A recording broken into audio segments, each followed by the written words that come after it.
Sunyani all the way. Ebusia for yefam ko sunya kakra. Na nanum ho de beto dwa se boan kokko busia no. Ese wo mu kokko apai esan se oje amansa boan kokko. Wo mo mpene ema yen gazette na hima eye sunya mahima na nakoso adua so sika bra yie se onsi ohini bia ewo ho no mo a onbeye press conference no achi ene ese hu se Black Jesus ne mpanifo bi ebekasaye ede fa ho press conference na so mo kan sim bebrebe na aso se beba so na se ma so busua video ya edaso yi eye video a hu se oje amansan boan kokko no ankasa na woda so a wapia bonten no a wo mo ebo ne powder na wo mo de nwere fita ekugu ne komu no echi nkunimdi a wadi na da nkunimdi ne sai anu aya wo na National House of Chiefs ko asetena wo menhia fikasiem menhia na national ebe hia na amane efiri ho ba kire se ya gazette sunyaman hene ama sisi ameno kasa ide aban na anasem mrakwan mu anase nkratase mu no ya gina tumu a obeye part of the National House no eho asema beda yes good news for ebimo bad news for ebimo nenso so ni nyina kamfu ano jena ekoso e what is going on in Sunyani entina sesi ade ogia mansan boan kokko me no kasa ono na amamani amane kwan so even though amfakra de bit makane say ya gazette ne de bia awiem die ya menyini say at this point de ebituma yi me hu say boy bi so abrantie bi et social media so no so kasa say there is peace over there, but as to say peace and I say peace I don't know because na hima and a file conjunction de eto ohene so say ompene omakwan ema no ema so nti injunction a okopreye na hima injunction a okopreye na ode baaye Kumasi High Court court no for injunction ento ye kan say Gazetted no a anase ohene no a Sunyani hene ebo ne ho no won fa injunction no ento sa ne dibre no eso eno na court here say there bi wo monkoi na omonko Gazetted na ne injunction na okọ file ye no court ebo edi etugu ye no enti no with all the respect no ye be sere se omonka mom na asundwentuma because oje amansan boan kokko se de tie bia no ye de hye na akonya beto so a de hye bia wo ho kwan se odi akonya ne bi even though the mokeka no according to obusuani bi no wo mo se wo ma hyeda sinkonya anya amamene amane ye sefata anya ahemfi amamra e wo so bi didi akonya nenso so no wo hwe in the face of any party wo muti e wo ho no mo a yerabosoma nkrawi ene yeraba akọ ka ho ne Sunyani hini ye ya wo mo miensa nyina no the project nanim the oyi nanim adi na nanim the picture of the day ya na da so ankasa ono act ye pa no project no ho okonim nyina no na ye oje amansan boan kokko enti already no because omo no etna hodin ya wo mo akeka omo ho no mo anye bibi no we cannot emphatically say they were part of it and that's omo prebi because all this one na man so no koba ye twene ade na hima kwampo enam na chairman so be ka say yewra no a omu si no wo ne fi ho no mo asesei no onim ho hwe enti no already no yedi kan kwampo yi na yedai esi nchen ansa kwampo na we no ebeba enti man so omo twetwe no de akọ wie nie de na busua no hwehwe boan kokko busua no omo say enye omo ne si ne hene no wabuchi no de sika beto akonyo so ofa buchi no baaye wan fa kwan so odi ono kasa tumi ne katashe eni se weapons as eni edin bia ba betena konwa no so no right now ya Gazetted no so the efri Sunyani a eba no the question is do ma hene say o ma ohimansa esi form ye kan previous video ye no me kan say ohima no enti den na do ma hene ye no Tina do ma hene oba Gazetted no anase on Gazetted no adinti mebusa se fi se obi o mienu etwe manso bra Sunyani hene ba ye na manso no gina mu o mo twe manso gidigidi a asem no gina mu no dano na Sunyani hene kwakọ bie program bia no ko bie dwumadie bia no sada no na do ma hene afre bono regions of chiefs a wa frem panifo ni bi oni fi ono mo a Sunyani hene akọ bia do ma hene gina simpie ni apaso de to dwa se ohene bia ai wo hema enesi no enti obi eni ho kwan so free ba bi ba anase ofa ikuntu ase kwan bia so de ba agye se wunipa wankasa yatrase na ohima na amanya amane kwan so aba odin yiw na ono kwa wote hono na ohima na eyi na busua afei de enipa no ohima na etwe no o hye nkran kire na ohima no ne muduro ni se de oso sisi akonwa no wasan akwa gazette ni peyi a omumienu no what is he telling us e na domahene eka de kire yen bibia ye ka na asese bi buru se bi son obi anisa no nanso so etoda eya na niema bi a oye no enye ye nyina yesusu enim se enye enipa mienu na enya enka menim se as a bono regional chief president de ka obetan se ama ya hwa aka asem masundwe tumi aba ba to ko hye wi achi kakra ba ko hye wi achi kakra wo ko hye ohima achi di ohima na achi saa ma ohima no oyesei wo fa ha ewi achire odi kan de ko ye kan ne sei Sunyani court ye wi ne de ko bono regional chief so wo mo court ye wi ne sabe kumase high court ni nyina ohima ya di ntwo eba ye bedru ye na wo a wagi agina mu no a enka gazette ni nim se be ye manso kakra na se won de waye mo watuma how many days in a court e pass emra ye kan say the judgment and so within a short period no no mo ba ye na watuma akeka ne nyema nyina bom aye documentations bi also ye bia e the CD forms akwa national men rather etumi gazette no enti die na Sunyani manhene ye kan say domahene eka de kire Sunyani manhema di na domahene eka de kire Sunyani manhema enti da bia meka se wo a wote wonom no wonim muduro wonim se de wositie wote wakonwa so obi nhye obi ase amahene akonwa na eti wonom na se wo honom sa no obi nhye obi ase no matter the position and nipa kono hold house bi no matter the position obi hold our house bi you are all the same equally obi nchen obi but aban be hum mpanifo no aban ba ne ade na yesi yenko kansem a nanom nyina tumi ntuka nkonkogu parliament ho anase mampanyina atena ye ho ene yempe ba ko bi ne yanim no wonko eno so ye fa amra kwan so se Ghana hanom de ye nyina ye gye atuma ye na amra kwan so amamanya amane kwan so meche constitution amamra na afi hanko adiokron enum no afi hanko adiokron enkron de 1992 constitution na afi hanko adiokron mienu no aha sa constitution no aye ka ho asem na nyina no so obi wo institution bim obi wo dwabim obi wo baabi na opese o conduct elections na so ofa kwan bi so na oto abayi akandifo ne mpanifo a sa atenaye no electoral commission fo nko an wo ho kwan so wo ye enti abra house no eye o madwen so meto aba na mentimo se kakra ba mu no court the injunction baaye ebe ka kire wo se enya de o metumi ato aba no enti anam so electoral commission e ka se wo mutumi nhwe ema wo conduct say elections no e wo bono honom ema house no enti wo mutumi ma honom na do mahene no ankasa ejina ne tumi so no ankasa de ne pe because wonya ka che say ono mra no de ye yawe say mra no enya de a ode ye adwuma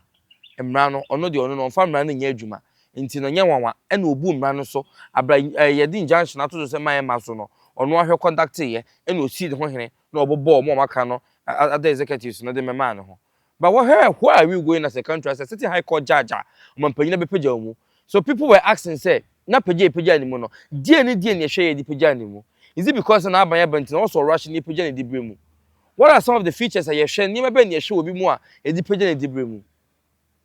so sometimes it beats imagination omo a we do o maso mo dem nyina nko force yes and hwem back because yes duanaba na be me hu duakro the kind of character or portray no it doesn't sound well it doesn't enko yie ma yen hu nyema bi a o ye no a enhye da ntwa yie ma yen because obi onim mra meta konwam e me kan che say mekum nipa obi o te konwam and oh come on ohino te konwa so a one person due on pempum to wo to galamsey it's out there on social media his own people and ebe catch them on one kasa no nkrofo da bi omoka enti die na all ye obno hono mo anti obi antumi nka ho asema as at now I am anso e de ama enti no de course nyina no e ho ntansa no yemfa bi more than other mahene iso hye akire bi e na sade nyina e course yera chieftaincy minister yera Ahmed Ibrahim ene bono regional minister Joseph Akwabua wo mo be ka che se wo mo akwa kwesiesi ojama nsabo akokko na nakwasu adua so sikabra yi wo mo akwa kwesiesi o montam asem nyina ama asumdua tumi aba mihwa ne intimi ntwetie nti na ye na mba dada ye na se ho na mba dada no na as chieftaincy ministry no ene bono region na muwo mu na ye ka ne say de oda wo mu ano no regional minister no eye domahene ye ka ne say ne lawyer anase say no no na do be ka no mo ye no bunu honum na je na mo eye wo honum won se mo nsesi fom na mo ka se mo kwa akoye Sunyani dia mo na ye yi na mo jai sampa me ja to honim no afraid the one I'm nsesi fom no what you started you couldn't complete the mo ye nyina wie peye na de onu no nyansa na nyakopo de nyansa ne hunu mu adom no trasem na no to so ka wi asem ai bibia atwa manso bi ni ho asem bi ni ho no oye wie na munyamba na mpumtu bempaja ba na sumdwe ba ho na atbe bi na keka nsem hunu to ayam pe social media so de hin social media so muka mu bo man wi am hokoye ye na munim se be ye na mukoye ye na mo ba ye no results na kosi sei enti sabu no hono ne de ye be kwaso aka se se chieftaincy ba bia leadi epa eye bu no hono na obi nso so ba akofo bi nti na saade ne koso just a particular person ti na saade ne nyina ye koso but me ka su pen se nananom anhwe no man ka bibia amfa ho chieftaincy ministry na ka bibia amfa ho na afei national house na bibia amfa ho e de a ene de koso obono no ye nimra ye ho so no na niema aginsemo bisa ba akofo ni tumi so ba akofo da kaka bensem ama ne homene so ho no mo a wo pese nkure wo ho nyina wo so agina wo mkon so hena no nsu atere akoye kanka bi wo ho unsi hini wo ho untu hini wo ho obi twi ne manso wo sema ho fa asem no de free appeal court ko supreme court ana no di ntwo ne ye bo wo ka wo hino ti akonwa so na wo so mpene maso nwiema ba bia eye na wa ma nwia ntwa nkro betwadu odoma ho no de open pum to honom open development to honom na no wa manafo so henfo ebe kasa isa woteye wo mo se galamsey no wutubi obe hye omobo akofa bola ade na besisi wo mo honom eti nema bi obeye bia no ye gise nya ho asem ka nema bi obeye bia gise nya ho asem ka de obeye bia won kokofo kwampo humia wo mo no mo maka enti abusuafo fa comment to honom we nya atem ni di kan no gisem na de aba ebi se yero aboan kokko ode Sunyani wabe ode Sunyani be ba Asante ebi so se won fa ma so be o so won ma o already historically Sunyani Asante so there is nothing o metumi obi obebe o wo ma o ya Asante twen no betumi atena baby no kwakodi obi e cheme nipa no abaye mo so hene abra wo mu odusi nipa no mo mienu nyina obi na ye mu de mo yi no o ma san nipa na ba be hye wo so abra Asante hene ena ye Sunyani man hene Asante hene ena ye doma hene mu nyina mo sha sikadwa ase no o ma obi anu ne botipen no o kwakwahye onu mu mase na pemu no de o so nhya na ase ye memwe does it sounds right you trust banyansa for badwedwem for trust dwene ho se ya papa wo yen de aba wiase mesimi nua na mekohye me nua na se ba papa wo ho na me nua na mu ma hye me so aba me papa wo ho enti so sa agenda na da muti na me okosum Asante obi enu ha die na wo mo ye wa ha nyansa no mbesua wa ha amamanya mane na no mbesua wa ha o mo hwe se de sitire aha obi aba obi na no obi akasa bi yanka obi akasa bo anhye ne yam obara ye ready asem a se video se kwa abontini mu hu ansa no no beka bi na no mu nyina beka omo de wonka obi akasa bo anhye ne yam amfane tumi nka se asem emi na msisi onye bi da ni nyina obi a che na dwen ankonwa asem ba wo ma ho mesi osemo am nkofa de hye ne mreme wo ma obi afie da gisa ire so apai so ne yesi ye pedo ye de hye kan ansa no no ade history na breyen ne hu se so esi na so maintain ana ye ne de no kan ye hu na wie no no asa ato ama hema akro ana ohene kro ana busuampanyin kro ne mampanyin fo okota ase akogidwa atoa na omo de hyebrante kro no e de naba enti ha obi anchichi obi nsanwu nachi ne yebo na pampam ena bekum ma kan no rankro nzi wo mo konsuo gum na nanom kwa fi bunu ne mo mo kwan wawa ne ba ye so mo se kra ne ngo ye so ne wo mo se huhu amo eto ayedie ye nsi wo mo fom so ye hu so mo kwan wawa ne ade nti o meduru a ye nsi wo mo fom na wo se wo ma na wo nanom man hene apapa bia kentina wo men munyamfo so omo kwampo no omo bom Asante memu ma bibia ye kama hwe na na dwaben hene hwe yere suminya hwe bere makumawu hwe mampon kontonchi bo hie kuma sese mekeka no majade yi hwe okofo bo doctor ye waje mem na no me wo wa hafo ne patemu hwe bechem yere sibuo ati ase enti ye wona nanom aman hina kuku da abremponfo munyamfo ye bo yera achidom man ye kama enti wo ba ko pena so ma de ne tosini ensesa hwe wo mu a enyema na usfiri ma entosini na do bia be ye bia nso nti wati atwa na atwa bia na akọ no to hwe okuru so emfa santins wona santena esi wonom sa no enya de didi agoro do be so asante so bia so no obenya na ka 20 no na ama nkofo bi eye niema bi a ense so mo yo social media na egu omo anim ase so wadwene ma omo ho so na omo nya futufo ne mpanifo nyansafo metsa se etu omo fo se nyesi na wose ye nyesi na wose ya nkofo aso omo ahimfie nyina kogu social media so asade akwata house bi no nyesa without the house na asante without gazetting asante anano mo hono without gazetting titi nyina nanom they have been there gazetting na chire ya na ebem amanyofo bem ya na no bem so gazetting does not make and make a chief the ocean asene na oya ameme na mane esefata na oya ewia wawie there is nothing like e was a chinchina twan ye gazette the also young pen gazetting onko house bi anko ye hwe no otin be be odan ne mo hwe ne kuro obi antumi sesa hwe obi antumi nya ne hwe nti dia koso wa hanom no ye pese ye twi adwin bi si so we are not against any chief ye ntumi no hene bi antwema nso ye ntan ohene bi aso nye hwe but de na ye ade anye na nye o de batan ye se bebi ade no da no one fan to me free to what is good de anye enye ade a enye no enye tuma ye so sa anye ma no so wo fra asante a wo koye na akọ fa wankasa legislative instrument kodi nkofo bi achi na mokose sa asante mamani amane no kwan ye fa so esi hene etu hene e wo krum hanom no asante mamu na kamfo mamani amane nyina e fa so a edidi adwuma no mokọ na mokose sa no enti mokose sa no abusua na akonwa to a adehye de dwato aba mo hema no point no o ma anye ne sa e no mo ankasa legislative instrument o mkofa de baaye no wo mo je omutumi so se abakoma hene ne hema wo mo na ntina munyi nti aktankonwa no ono no beto wo konwa no ono na beyi de hye de ma ono na wo adi bo no ma otansa adwen ho ya ko na no de na omo ye ne sa no to omo ni omo abakose omo ni omo history omo ni omo mudura na akonwa wo de kese no nti ene ye wo abakoma wakonwa ni nti ye wo twafo wakonwa ni nti ye wo kontire san konwa no ena fe de omo na be si hene e de ma wo de hibusua ye muduro ne wo ye muduro na ye no ewoy what you say what enti saa nete uwurawura mu saa ko didi nkofo bi achi na je mama dwen na niema kokosai a afi ya sai awie no afi na magimani so enti saa mra ne niema na modum nsa kwhya ase no a ese akwatia mo no a amo hema atumi no ya bilete ne tumi no eno na kofa we nyina de aba na ye ka che mo say before say mi wie no brekum kwan amafa so agazette na tuma koso Sunyani asumdue mu